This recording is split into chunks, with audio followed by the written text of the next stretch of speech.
This is the day 19 recap of the Live Like Luke Canada Crossing. I am here in Swift Current, Saskatchewan. I'll give you a full panoramic here.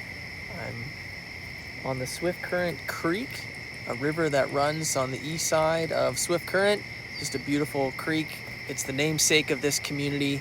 Just a really beautiful, small little town here in the middle of the Canadian prairie. As a recap today, we moved from Gull Lake, Saskatchewan this morning, and we only made our way about 60 kilometers today. There was thunderstorms, tornado warnings, severe thunderstorm warnings, lightning, thunder, you name it. We had everything this morning. Didn't take off until I think around 10:30 it cleared up, and got a few hours in and made it to Swift Current. That was the goal. Again, into a really heavy, crazy, stiff headwind, and so it just made the day quite difficult. But we got it done, which is the name of the game. The prairies have been relentless since we left the Rocky Mountains. I don't know, 5-6 days ago. We have just faced the wind straight from the east. So part of the idea of coming over here to the western part of Canada was to move east and avoid the winds. But anyway, tomorrow looks like we should have a tailwind. Planning to ride about 165, 170 kilometers all the way to Moose Jaw. And then have a lighter day following, about 80 kilometers to Regina. And depending on how I feel and how the weather is, we'll move forward or take a day of rest. We'll see what happens. I would like to thank the sponsor of the day today. What's going on, Dave Tank at Cabana? What's going on, Mandy? What's going on, all the staff, all my friends I like to enjoy having coffee with every morning after I drop the kids off to school. Really enjoy spending time getting to know people down at Cabana in downtown Port Dover. And Cabana is a great place that I enjoy doing that.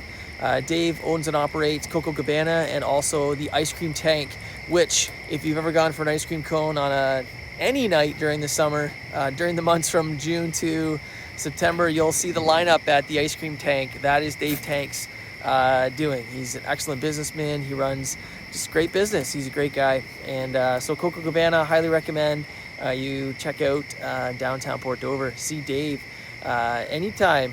He's a great friend as well. He's a guy who loves to help, and if there's something that you need, talk to Dave and he can help you out. So onward, we continue east. We are about 1,600 kilometers down, which means we have about 3,400 kilometers to go. It's been really nice to have my dad here, and we've just really enjoyed time together as a family. And Mom, I'm sure you're missing Dad quite a bit. Maybe not, who knows, but he'll be here another week until Winnipeg. We just made that decision, so we're going to continue having a great time. There are some really cool, fun stories I want to tell you about. First off, you'll know that we made up these fun little t-shirts for kids and adults with Lukey Boy's smiley heart face on it. And today, a relative of mine from Hamilton sent me a photo of her son, Ash, who rode his bike, his mountain bike.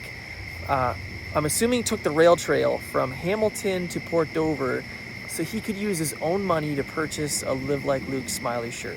That's pretty awesome, Ash. Good for you, bud. I know that you're into fitness and endurance sports, so keep up those long rides. That's great for you, even as a young guy at your age. Keep that going.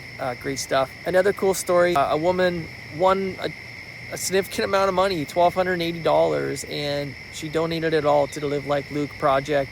And when all those dollars are going to go directly to the construction of the Norfolk Haldimand Community Hospice. There's more just blessings I receive every day from people shooting messages to me, talking about the impact that, I don't know what it is exactly, but just seeing people that have experienced hospice, palliative care with family members, as they're hearing and seeing what's going on in Norfolk and Haldimand.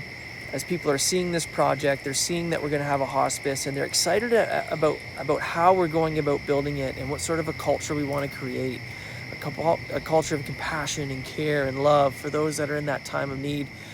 The messages just keep pouring in, and I want to turn those messages and give them onwards to those who are doing the actual work, that have been doing the actual work in planning and laying the foundation for this hospice for years now. And that is the Norfolk Haldimand Community Hospice. The board, volunteers, there is so much work that goes on. So lots of good feels and lots of good things that are coming out of this, difficult field to be in, end-of-life care. It's not necessarily attractive or any place that any of us want to be, but we know that that's the reality of life, is that death comes. And so to be able to be part of this project has just been really, really just rewarding, not in any sort of gratifying way, but rewarding more in almost a heart way, somewhere deep in your soul. It's just the right thing to do. And so thank you, Norfolk County and Haldimand County residents, for joining along and following along for this day 19, I think, recap of the Live Like Luke Canada Crossing. If you haven't yet made your $50 donation, go ahead and do it one time. That's all we're asking. Pick up your t-shirt, pick up your hat, pick up your merch, join in the fun and excitement, and some of the links will be provided in this post as you're seeing this video today. And in a couple of hours, if you're seeing this when it first comes out, on Sunday evening, July the 20th, at 7 p.m. Eastern Time in Ontario, we're going to have our Facebook Live check-in, and you can interact with us. You have an opportunity to, if you make a donation during our Facebook Live session, you can get a free pair of socks or a hat of your choosing, and we'll just have a great time connecting with you. Have a great night, everybody. Don't forget, always live like Luke, belief, strength, and love.